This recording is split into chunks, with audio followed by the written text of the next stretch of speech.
কিছুক্ষণ আগে এই সাপটা একটা গাছ থেকে আমরা ধরলাম।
সাপটা সাধারণত ইঁদুর খেয়ে থাকে।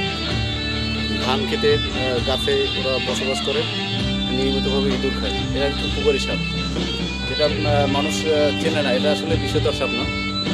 আপনারা দেখতে পেয়েছেন এই সাপটাকে কখনো মানুষ দেখলেই ভয় পায়। ভয় পাওয়ার কোনো কারণ নেই।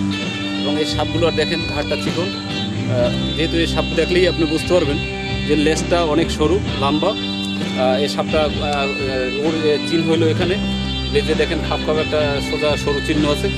এই চিহ্নটা দেখলে বুঝতে পারবেন যে এই সাপটা বিষধর সাপ না। এবং এর ঘাড়টা খুব চিকন, এই দেখলে বুঝতে পারবেন। এবং ওর পেটের অংশটা খুব মোটা, এই মোটা অংশ, এটা দেখলে বুঝতে পারবেন যে আসলে এই সাপটা বিষধর সাপ না। যেটা যে সাপটা সাধারণত ইঁদুর খেয়ে থাকে। আমাদের দেশে প্রচুর পরিমাণ ফসল নষ্ট করে ইঁদুরে, সেখান থেকে এই সাপ ইঁদুরগুলো খেয়ে থাকে এবং আমাদের জন্য উপকারী সাপ। এটা মারার কোনো প্রয়োজন নেই যেহেতু। এবং বাংলাদেশে অনেক মানুষই ভয় বা আতঙ্কে মনে করে যে এটা ভয়ভীতি পাওয়ার কোনো কারণ নেই, ভয় পেয়ে মারতে শুরু করে। এই সাপগুলো আপনারা দেখে রাখেন, এই সাপটাকে মারার কোনোই প্রয়োজন নেই, এটা আমাদের জন্য উপকারী সাপ। আমরা এখন এই সাপটা ছেড়ে দিচ্ছি এবং আপনাদেরকে দেখাচ্ছি, ওরভাবে চলে যাবে। এই সাপগুলো সাধারণত গাছে থাকে এবং ধান খেতে থাকে, আখ খেতে থাকে। এরা যখন ইঁদুর ওই ধান কাটতে যায় তখন ইঁদুরগুলো ওরা আক্রমণ করে, ওরা নিজেদের খাদ্য হিসেবে ইঁদুরগুলো খেয়ে থাকে। এবং ইঁদুর ধান খেতে প্রচুর পরিমাণ ধান কাটে এবং আমাদের দেশে প্রচুর পরিমাণ ইঁদুরের ক্ষতি করে, যেটা থেকে আমাদের দেশে অনেক উপকৃত হতে পারে। এবং এই সাপগুলো যতই বৃদ্ধি হবে তত ইঁদুরগুলো মারা যাবে। এবং কীটনাশকের ব্যবহারের প্রয়োজন নেই। কীটনাশক ব্যবহার করলে দেখা যাচ্ছে মাছ এবং বিভিন্ন প্রাণী মারা যাচ্ছে। এই সাপগুলো যতই বংশবিস্তার করবে এবং যতই বাড়বে ততই দেখা যাবে যে আসলে আমাদের দেশে ইঁদুরগুলো মেরে ফেলছে এবং ইঁদুরের উৎপাদ অনেকটাই কমে যাবে। এই সাপগুলো এক এক ধরনের নাম রাখে, আমাদের আঞ্চলিক নাম পরাইশ, এবং অনেক সময় এটাকে দাঁড়াই সাপ হিসেবে পরিচিতি লাভ করছে। এবং অনেক মানুষই মনে করে যে দাঁড়াই সাপে একবার কামড় দিলে মানুষ মারা যাবে, এটা থেকে নিশ্চয় নেই। কিন্তু এই সাপটা একেবারেই বিষধর সাপ না, এই সাপটা কামড় দেওয়ার ইচ্ছেও করে না, জানে ও সাপটার ওর নিজের কোনো বিষ নেই এবং মানুষকে ক্ষতি করতে পারবে না। ও নিজেই খুব দ্রুত পালায়, ওর বিষধর সাপ না বিধে ও নিজেই খুব দ্রুত পালানোর চেষ্টা করে এবং খুব দ্রুত ইঁদুরকে শিকার করতে সক্ষম। এই সাপটা আমরা এখানেই ছেড়ে দিচ্ছি এবং ওরভাবে নীরবভাবে চলে যাবে।